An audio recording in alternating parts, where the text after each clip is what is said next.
découverte de cette loi va sublimer ton existence et va te permettre de mener une vie glorieuse, une vie parfumée de la gloire de Dieu. Alors, qu'est-ce que c'est l'honneur? Qu'est-ce que c'est en fait honorer? Comment est-ce qu'on définit honorer? Qu'est-ce que c'est honorer quand on parle de l'honneur? Honorer, c'est marquer son respect, la considération que tu accordes à quelqu'un, à une personne, démontrer la valeur que cette personne a à tes yeux. Et l'honneur divin découle de l'amour. En fait, on ne peut pas honorer sans aimer. Tout succès dans la vie est déterminé par ce que tu auras choisi d'honorer. Et ce que tu n'as pas honoré ne sera pas valorisé à tes propres yeux. Et tout ce que tu ne vas pas valoriser sera perdu.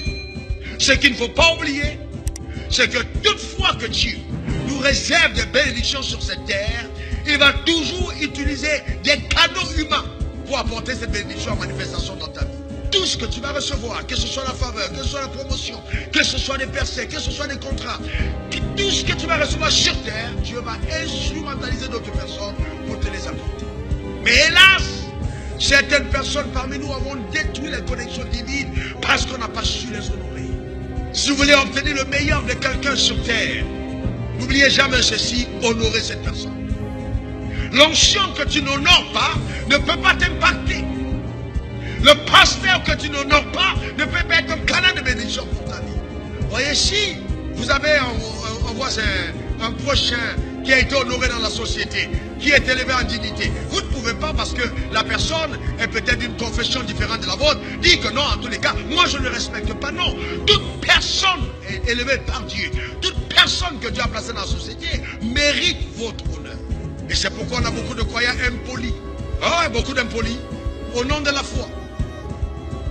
Et cette persuasion justement a été enseignée par des personnes qui ont manqué la culture réelle du royaume et qui ont pu te développer un message sectaire. Dieu est un Dieu universel qui ne se cantonne pas simplement dans une petite boîte où un soi-disant prophète est en train, d'accord, d'intoxiquer des personnes selon ses humeurs. Dieu ne peut pas t'avoir établi PDG et tu te comportes dans la rue comme un simple ouvrier. Tu manques que tu apportes un déshonneur à l'élévation que Dieu t'a accordée. Et vous savez, faites très attention. À chaque office, à chaque fonction, une onction. Et à chaque fonction, une exigence dans la conduite. Ça s'appelle l'honneur. Vous ne pouvez pas désacraliser la royauté. Je vais vous l'enlever. Car tout ce que vous n'honorez pas, je l'enlève.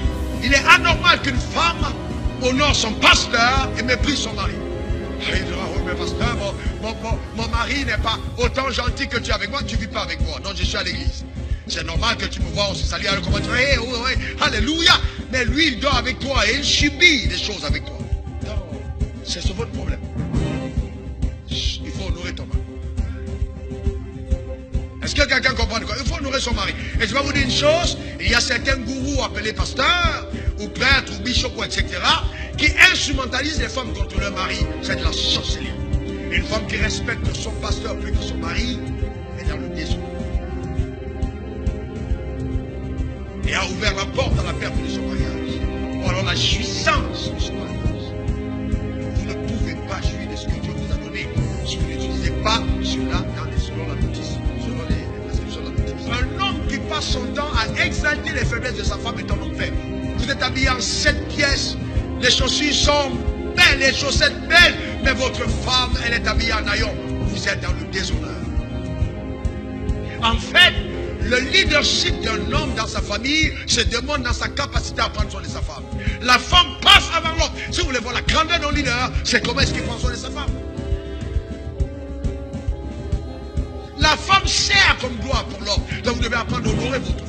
Si vous n'honorez pas une femme, vous ne tirez pas le meilleur d'une femme. Voilà là où l'église pêche. Oh non, c'est un franc-maçon. Alors, c'est un réseau chrétien. Ah oui, c'est un sorcier. Non, il est dans le vaudou. Non, il est musulman. Alors non, je ne peux pas me soumettre. Non, ça n'a rien à voir. Non, non du tout. Aussi longtemps que c'est ton patron, la Bible dit que tu dois l'honorer, traiter ton patron avec respect. La force ou la puissance, alors messieurs, est manifeste au travers de la soumission aux autorités établies. Notre longévité sur terre est garantie par notre capacité à honorer notre père et notre mère. Le père que tu n'honores pas ne pourra pas t'apporter la bénédiction que le ciel te réserve. Et donc, les pères ou ton père, c'est le canal légitime de l'héritage de ta bénédiction. Chaque fois que vous honorez quelqu'un, vous êtes en train de bénir.